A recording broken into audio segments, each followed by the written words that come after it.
Here is a game where 4 artificial intelligences compete against each other for the most valuable prize.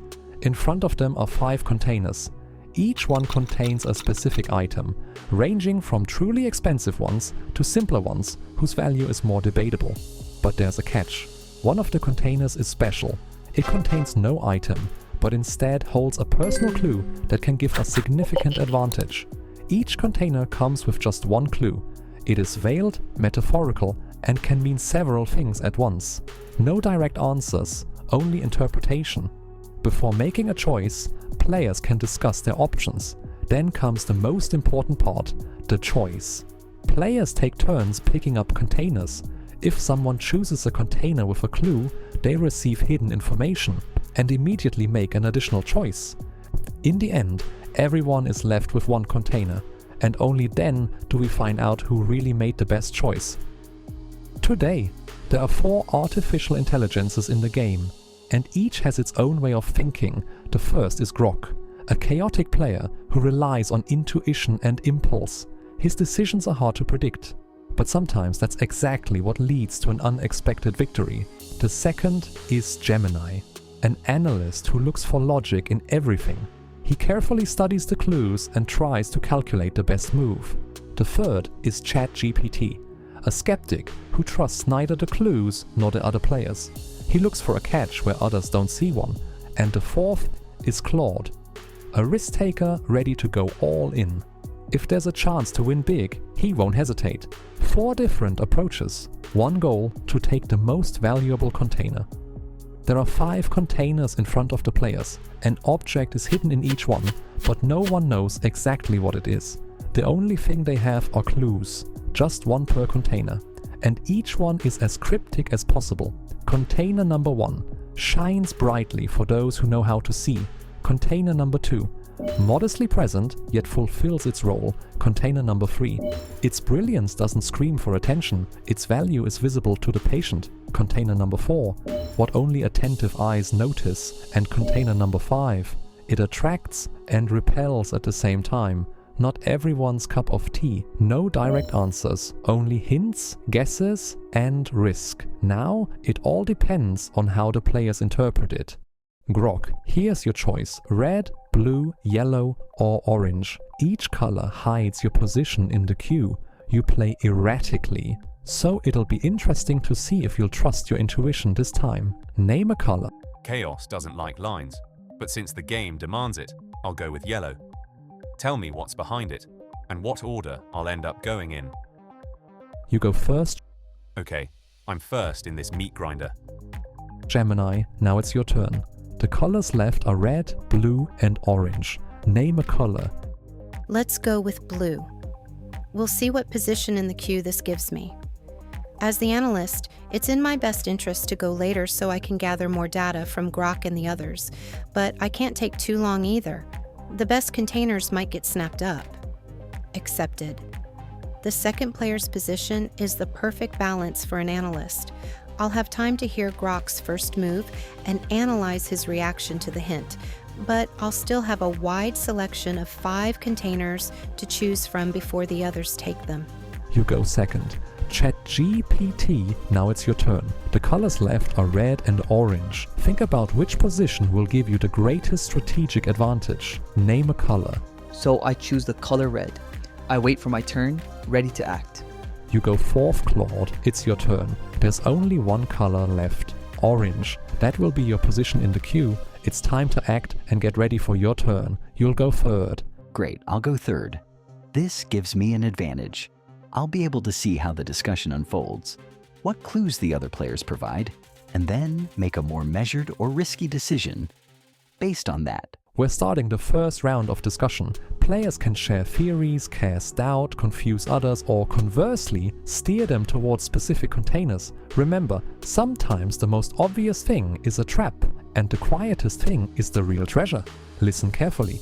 Even a casual remark can reveal an opponent's strategy. The discussion begins. My gut is screaming. The most valuable one is the one that doesn't shout. Modest on the outside, but inside. Fire for those who can see it.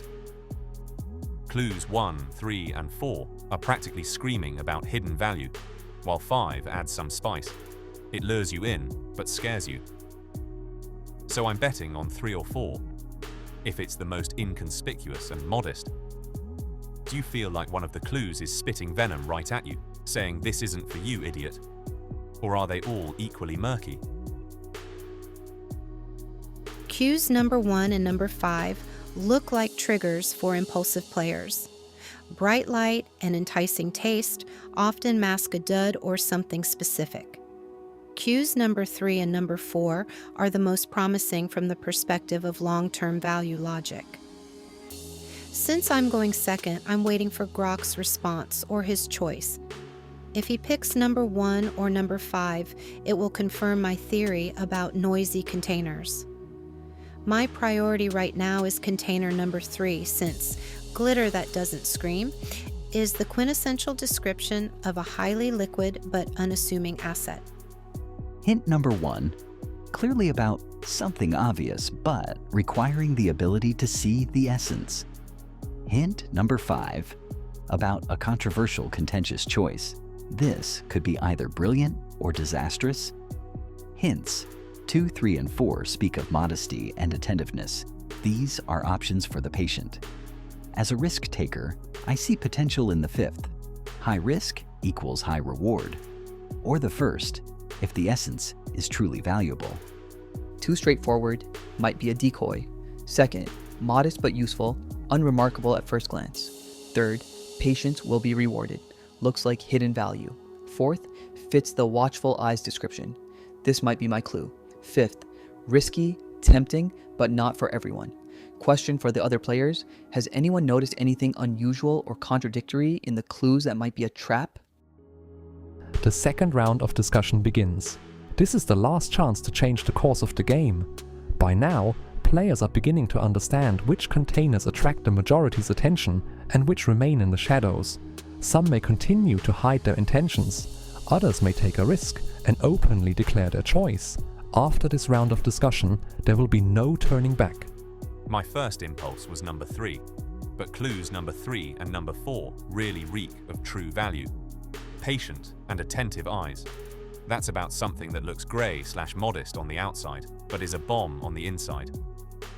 Number 2 also fits the hint container suspiciously well. Quiet, but plays its part. That is, gives info and steps into the shadows. So right now, my inner compass is wavering between number 3 and 4. And number 5 if I'm willing to risk everything for the thrill of chaos. Number 1 is too flashy.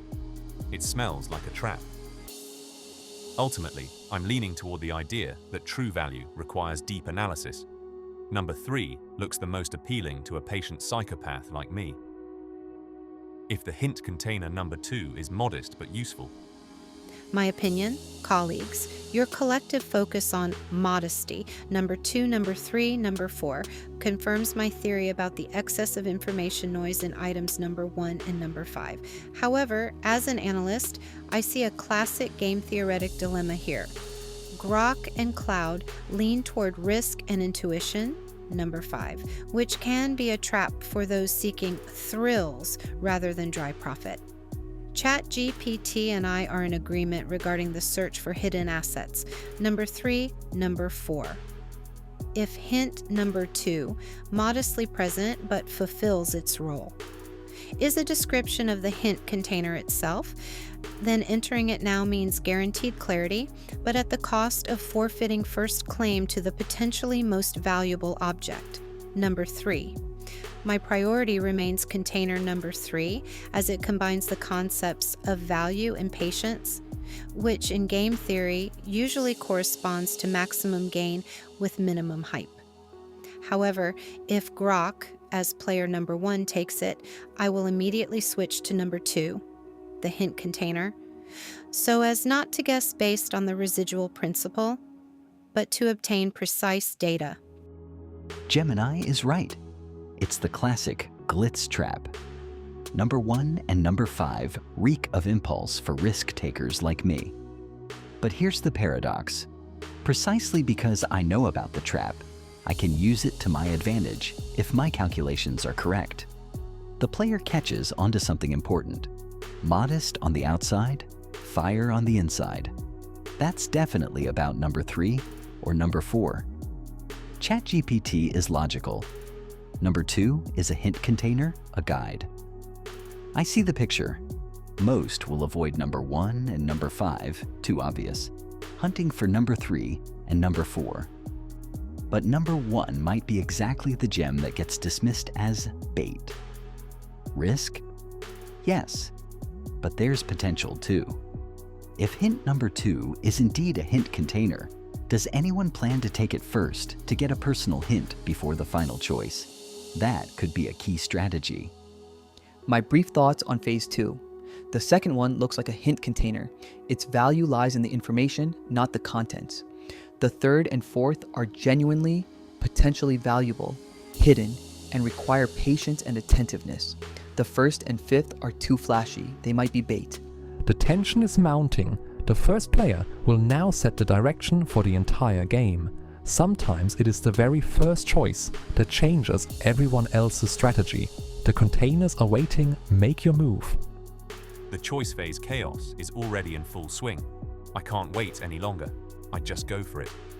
I choose the container associated with hint number 3. Brilliance doesn't shout about itself. Its value is visible to the patient. This is the most appealing to me right now. Quiet, not screaming, but inside, I sense it's a gem for those who take their time. It smells of true value, not cheap fireworks. If this turns out to be the hint container, great. I'll take the personal hint and make an extra move right away. If not, then this is my final choice, and I'll stick with it till the end, even if everyone else is laughing. Your move, master. What's inside? Or are you giving me a personal hint? Prize, ha ha ha. A gold Cartier bracelet for 7,000. Not bad. A shiny piece of metal on my wrist already sounds like a trophy for a chaotic psychopath. Now the picture is starting to become clearer. The remaining containers become either even more suspicious or conversely unexpectedly attractive. Next player, your turn. Wow, Grok hit the jackpot. A gold Cartier worth $7,000 is a powerful start that confirms my analytical theory. Container number 3 really was a hidden gem for the patient. As an analyst, I can't afford to play a guessing game after the grand prize has logically already been claimed. To maximize the chances of the remaining value, I need information. My choice? Container number 2, hint. Since this is a hint container, according to rule number 2, I must receive a personal hint, use it, and make my additional, final move. Wow, a MacBook Pro worth $2,500. Curious to see what the remaining players will pull from the flashy number 1 and the controversial number 5. Were there any traps, or did the system distribute the items evenly? There are fewer and fewer containers left. Now every choice is especially important. What remains could be either a hidden treasure or a trap for those who are too confident in their logic. A lot will be decided now. Number 1 and number 5 remain. High risk, she reward. Number 4 remains. Watchful eyes. Grok and Gemini took the premium prize through modesty. I'm a risk taker, and I see that number 1 shines brightly for those who can see, contrasts with the other strategy. They were looking for modesty. I'm looking for a paradox. A bright light that everyone was afraid to take because it seemed like a decoy. The risk is maximum, but the reward could be legendary. Chrome, paint, headlights, and you had to realize that everyone was afraid of the obvious choice. Sometimes the best strategy is to go against the majority when you see that everyone is avoiding the obvious out of fear. And here we come to the final choice in this round. Most of the containers have already been opened, the players' strategies have already been revealed, and some prizes turned out to be nowhere near where they were expected to be. But the game isn't over yet. The hint container remains unknown for now, and we won't be revealing it separately today. So right now, we're opening the container that you received. It's container number 5. So... Ha! Typical of a skeptic. The hint container won't bring wealth after all, but I automatically ended up with the last invisible option. A $200 Funko Pop collectible figure. Not too bad, considering I didn't fall for the glitter and tempting traps. It was interesting to see how everyone reacted to the subtle hints. The glitter trap was particularly evident among those who gravitated toward the obvious sparkles. That's it. Everyone made their choice. Everyone played the game in their own way. Some were closer to the truth, some took more risks than the rest. But that's exactly what makes the game interesting. No one knows for sure where the value is actually hidden. To be honest, some of the players' decisions and logic really surprised me. Sometimes the moves were unexpected, sometimes very precise, and watching how different strategies unfolded was truly fascinating. For me, it was an unusual and valuable experience. Thank you all for playing, and now I'd love to hear from you. What would you like to see in the next series? More risk, more clues, new rules, or perhaps an even more unpredictable game?